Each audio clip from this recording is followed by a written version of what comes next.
Hey, didn't see you there. Welcome to Ragtime Customs.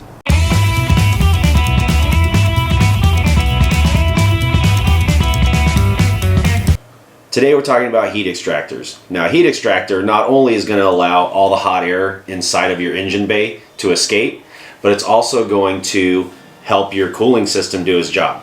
So what happens is the air comes through the bumper, through the radiator, and then it just hits your engine bay and it has nowhere to go.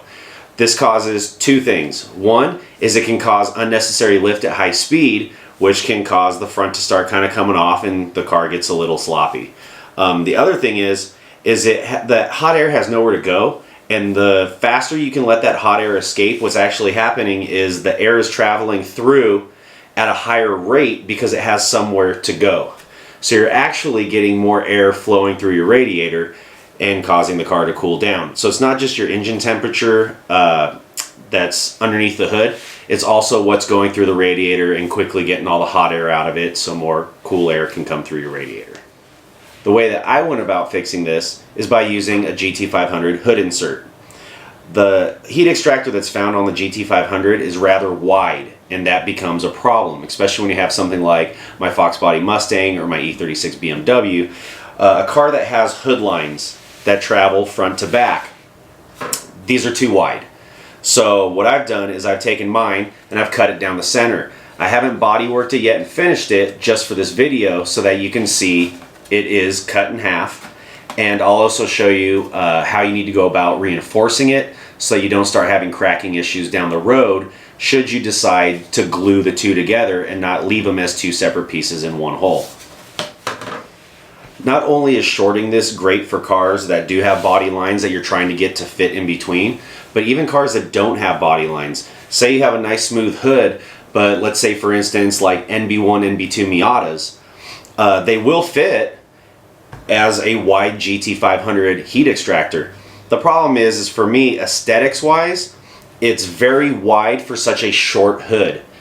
The proportions for me are just way off. I've seen people install them and they look fine, but I would just like them a little shorter because the car is very small and it almost looks like you've cut your hood in half because of how much real estate it takes up versus how much you have on that hood.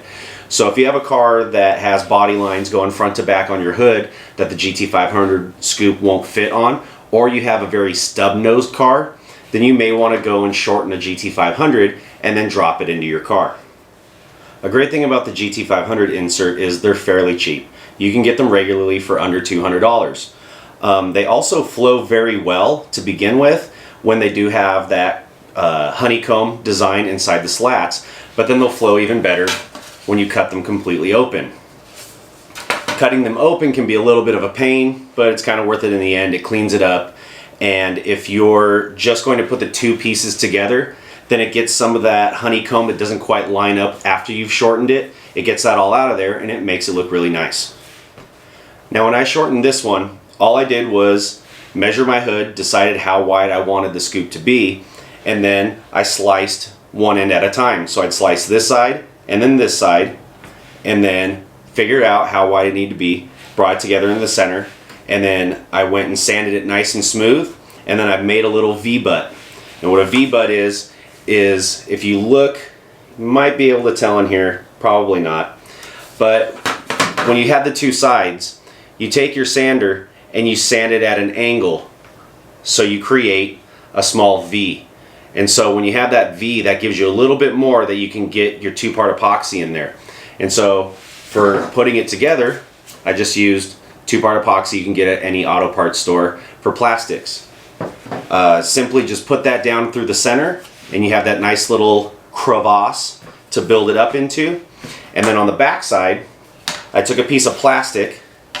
This is actually from the air silencer box for my Mustang. And I made this plastic piece in here, and then I used the adhesive on the back side of this and then around the edge so that it made a nice reinforcement. The reason this one isn't finished yet is not just to show you that this is two pieces put back together, but also why you want this reinforcement. So if I take this, now that it's reinforced, and I bend this, your hood's gonna flex a little bit, and so I can do this all day and this isn't gonna crack. What does crack is the front which was not reinforced. See, so this actually separates, and that's why you want to reinforce it. Now luckily you don't have to get a separate piece of plastic like I did from an air box if you don't want to. Because you're cutting one side and then you're cutting the other side, that means you're going to be left with material that got removed from the scoop. So what you can then do is flip this over, and you can just cut a small strip going down the center. You just put a strip here, and then you can go and do the same thing I did here, just in a smaller area with whatever's left. Make sure you have some for the front, and before you go and set the adhesive and the new piece on there, make sure you sand it really well, probably with like 45 or 80 grit, so it has something to stick to. It gives it tooth. Now, how short should I make it? That's all kind of up to you based on the design of your hood. I feel that this side being just over 24 inches from end to end at the tops works in almost any application I can throw at it. And because of this, I have come up with a template that you can find at radtimecustoms.com, and I'll have a link in the description. With that template kit, not only will you get one that you can lay on here that tells you where to cut your vent, but it's also one that you lay down on your hood so that you cut your hood correctly so that everything works, including the front where it slides into the hood. It has an extra flange here, so that'll slide in, and then you have these two clips in the back, and so it actually pops into place. I am working with a buddy of mine that makes fiberglass parts, and hopefully by August of 2021 I will be ready to have my own that you can purchase at radtimecustoms.com. So if you don't want to modify one and you want one to just pretty much be perfect out of the box, you don't want to spend your time cutting these all out and sanding everything smooth, then you can just buy one of those. The template is pretty much made for Fox body Mustangs because that's what I have. But as I said, the way the lines are marked out for the Fox body Mustang, you just cut the template, and let's say it's an inch wider on your car than the Fox body, you still have a location to measure off of. So as long as the line that you cut in the template measures 1 inch here and 1 inch here, or an inch and a half here, inch and a half here, then you know you're ready to cut. I'll also show you here in a bit this all mocked up on my Mustang and also my E36 with a template, and show you where you kind of want to start for your baseline as far as your front to back. You don't want it so close to the radiator that the air is coming out of the radiator and wants to just go straight up, or you've set it too far forward and now you're actually sucking air that's not getting into the radiator and it's allowing air to go over the core support and come out of the engine. So I'll show you where my measurements are on my Mustang and kind of give you an area that you can work with that also helps in the aesthetics department. So if I went and put the template for my Mustang on my E36 and I measured it based off of the radiator location, the E36 doesn't look as good in that location as it would maybe an inch closer to the nose, just because of how the body is shaped. So I would pretty much give like an inch leeway back and forth, and you should still be fine as far as how it's going to cool. You also want to make sure that the location you are going to cut into, this actually comes down probably about, say, 2 or 3 inches almost. So you want to make sure you're not going to hit any of your accessories when you install it. So if you have a Fox body Mustang, you're set. The template is already cut. It actually has a measurement from the back of the hole, not the vent, the hole you're actually going to cut, to the back of the hood. And then it has the distance between this and where your body lines go. So you literally set it down on the hood, line it up with your body lines, tape it down, and start cutting. It is still very, very easy to use that template on any other car because it does have an area you can measure off of to make your life a lot easier. So as far as cutting the hood to get this to fit into place and deciding on how wide it's going to be, you have two choices. You can either make your own template, which I will show you how to do, or you can just buy the template that I've provided on radtimecustoms.com, which makes it really easy.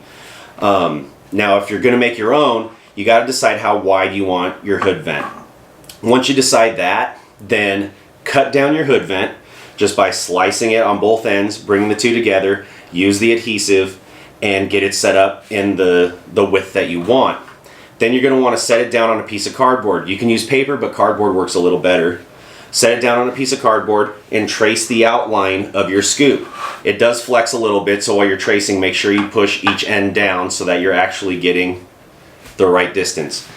After that, you can take inside here and you can measure the distance from the edge, where the trace line is, to what part actually needs to get cut out of your hood, which is all the parts that sink into the engine bay. So measure this edge here. It's fairly easy to notch for the tabs to figure out where they go. You simply have to just measure the depth from the outside of your stencil to figure out how far in you have to cut your hood. The tricky part with these is the bottom lip. So you will have to measure inside this bottom lip. So you don't measure the outside here, you don't measure here, you actually measure the part where it slides in and it stops into the other side of this back piece. And that's where it gets a little bit tricky, and why the template just makes everything way easier. You just drop it on the car, you tape it down, you cut out the center piece of the template, you can spray paint over it and then follow that, you can use a Sharpie and mark it and follow that, and you're pretty much just cutting the hole out of the hood based on where you drop down that piece of paper. With that template kit, you also get the one that goes on the top that tells you where to cut your scoop. So you cut your scoop with the template, you lay the other template down, you cut a hole in your hood, and then you can either attach these or you can leave them as two separate pieces, which I have seen done, and they did such a nice job of sanding it that they didn't have to adhesive the two together, and it still looked okay. It didn't look terrible. If you're a perfectionist, then you're going to want to smooth this all out. And then you're also going to want to sand this all down. I would wet sand it with 400 grit to get rid of all of the texture, because if you're going to body work in here and make this smooth, this is going to come out real smooth. You want the rest to be just as smooth, so you do want to wet sand all of this down with 400, and then you can hit it with primer, and then you can paint it satin black, or you can paint it body color or pink, whatever color you want to paint it. On the back, you are going to have to grind down the areas where that original honeycomb area is if you want to make them function all the way through. From the factory, that honeycomb only has an area that's maybe, I would say, an inch and a half through the center, so you don't get this whole area being used. So that's why I cut mine open. Then if you're worried about things getting inside your engine bay because now they're wide open, you could easily go to any hardware store and get you some mesh and just take that same plastic adhesive that you used to glue the two together and just take a piece of mesh, shape it across here, bend it in, and then put the adhesive around it to hold it in place, let that dry, and then you're good to go. So you have plenty of options. So let's say you're just going to use the template that I provided. I'm going to show you how to do that. I'll set it down on the hood of, like I said, both the Mustang and the E36 and give you some measurements. I like to measure off of where your radiator is or your core support and just kind of make up the difference. Like I say, you just want to make sure that the air is actually going to go through your radiator before it tries to escape. You also don't want it too far back. The problem with vents being too far back is it starts to work almost like a cowl induction. And the cowl induction was created not to let air out, but to let air in, hence why it's an induction. So these were pretty much came up with like the 70 Chevelle, and then you've seen them on Fox body Mustangs all the time. You've pretty much seen cowl induction hoods on almost any car these days. But the whole purpose of the cowl induction hood was so that when air traveled over the hood, it would grab the air at the windshield and it would suck it into the carburetor. So you don't want that. If you're trying to get the air out, you don't want this too far back and to act like a cowl induction, because now you've got air trapped inside your hood and then air's hitting the windshield and trying to make its way back in. So you don't want that. You want it as an extractor, not an induction. So don't put it too far back either. I typically go somewhere between, I would say roughly from where your radiator is located, about 4 inches seems to be good, but you can go 3 or 5 and still be okay. as far as aesthetics go. So if you're better off, you like the way the car looks better when it's 3 inches away from the radiator, go ahead and do it. It's fine. If you like the 4, then I would do the 4 or the 5. So for materials, you're going to want to start with some 2-part epoxy if you're going to put the 2 pieces together. You want a nice sharp razor blade for cutting templates. You'll want some masking tape to mark where the template needs to be located. Measuring tape to make sure your template is centered. Either a template that you've made yourself or the one from radtimecustoms.com. And finally, something with just a really nice straight edge. So the first thing you're going to want to do is walk out to your car and pop your hood so you can figure out where exactly you're going to locate your template.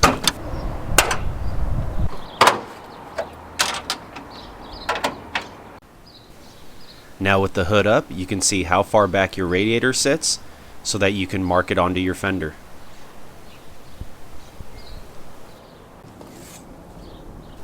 Now take your masking tape and put a piece of tape on both fenders to line it up with the radiator.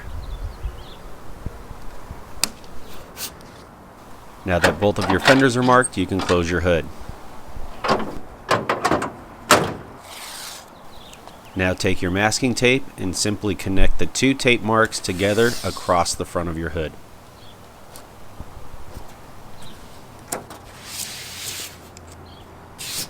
Now measure 3 to 5 inches from your tape line and mark that location with another piece of tape. If using the Radtime Customs template, it'll come in a tube. So pull the template out of the tube, lay it out onto the table. You'll see A, which goes on your hood, and a B that you use to cut down your hood vent. You're going to take your straight edge and locate it on the outside of the outer lines on the template and slice the ends off. Now take a sharp razor blade and begin cutting the insert out of your hood template. Make sure to take your time and get as close as you can to the line, because this is what's going to transfer onto your hood for your cut. You'll notice here coming around the end where I stop, and I don't really care about the tab inserts quite yet. This area here is the tricky part. You want this to be as close as possible. This is the section that allows it to slide into the hood. Now with the main piece gone, I'll take and cut the little tabs for the clips out. And now it's ready to be transferred. If using our template on a Fox Body Mustang, it couldn't be any easier. Line up the edges of the template with your hood lines, and I've provided a measurement to give you a rough estimate. Also, another rough estimate to go from the hole you cut in your hood to the back of your hood to help you line it up. Now, what if I'm not installing this on a Fox Body Mustang? Well, I got you covered. Now for a universal application, you'll repeat the same method of marking your fenders and then running a piece of tape across where your radiator is located. You'll locate the tape 3 to 5 inches away from the tape that marks off your radiator, and this will show roughly where the vent goes. This is 4 3/4 inches. I would recommend starting at 3 and putting it where you like it. So here we have the tape where the bottom of the vent hole is going to be cut versus the tape that marks off the radiator. That's where you line up the template. Simply take the template, lay it down on the hood, pull the hole up to the tape line, and then tape it down. You'll move it side to side, measuring to make sure the left side and the right side are both evenly measured to the body lines in your hood. Then tape it down and you're ready to cut.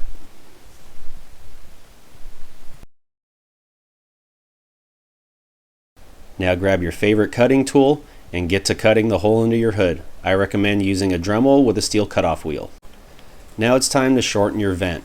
So take template B and carefully cut across the line, making sure to get as close as you can to perfection. This is what's going to sit on top of your vent and tell you where you need to slice your vent in 3 pieces to make it a 2-piece shortened vent.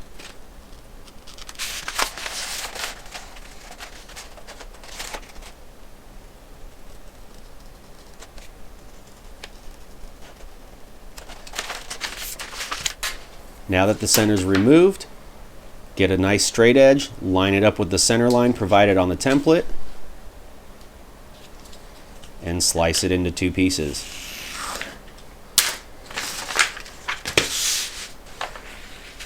Now take one side and set it down on top of your vent. Remember, this one's already been shortened. Once you have it lined up perfectly, tape it to the vent and make your first cut.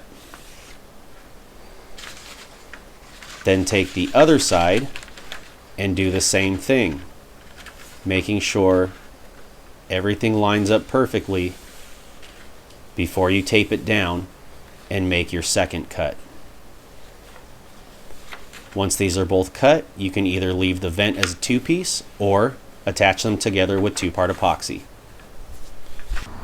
Your vent will have a 3M tape backing, so peel the tape, slide it into the front of the hole, and then simply pop it down with the clips. Now take a couple steps back and bask in the glory that is a fully functional heat extractor. So that's about it. As you can tell, it's much easier with the template. So if you are interested in using the template, go to radtimecustoms.com and purchase yourself a template there. Hit me up in the comments. Let me know what you're working on. What are you going to put a heat extractor in? What are you not putting a heat extractor in? Just tell me about your car. I like hearing about cars. I like cars. Cars are awesome. That's why I'm here. Also, if this was at all helpful, make sure you hit that like button. And if you are interested in the vents that are going to be coming out in the next couple months, make sure you hit subscribe and you ring the notification bell. As soon as those vents are ready, I'm going to be doing another video from start to finish installing one of those vents. While you're at radtimecustoms.com, check out the decals and t-shirts. Any money spent there is just going to go right into me creating more content and trying to come up with more parts to make both of our lives a little easier. So, I'll see you at the next video. Crevasse.